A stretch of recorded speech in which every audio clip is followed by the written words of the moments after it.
المذاكرة الحرام أسوأ أنواع العلم، ذنوب لا تنقطع، عدم الدراسة أفضل من الدراسة فيها.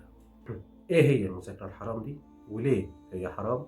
بس قبل ما أقول لك عليها عايز أفكرك أن ديننا الإسلام هو دين العلم، وربنا سبحانه وتعالى ورسوله الكريم حثنا على طلب العلم، والآيات والأحاديث اللي بتتكلم في الموضوع ده كتيرة جدا علشان ما تخلطش بين اللي هقوله دلوقتي وبين طلب العلم. في البداية هقول لك مثال. إيه رأيك في اللحمة؟ اللحمة طبعا حلال طالما مطبوخة على الشريعة، ما فيهاش مشكلة.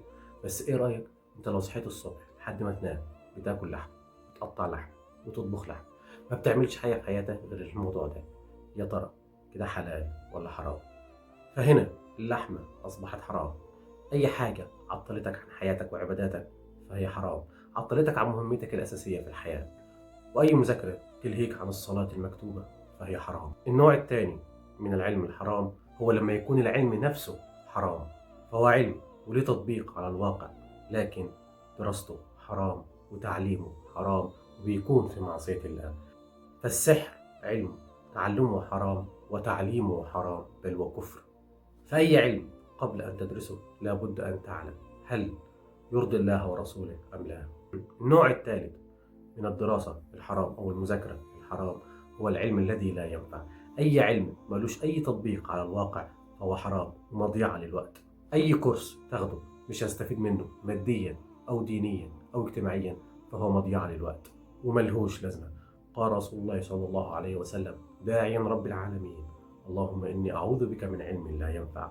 وقال الخوارزمي لا خير في علم لا ينفع الناس. فما تضيعش وقتك في أي علم مش هيفيدك، لأن وقت المسلم مهم جدا وهتتسأل عنه يوم القيامة. قال رسول الله صلى الله عليه وسلم لا تزول قدم عبد حتى يسأل عن عمره فيما أفناه، وعن علمه ماذا فعل فيه، وعن ماله من أين اكتسبه وفيما أنفقه، وعن جسده فيما أبلاه.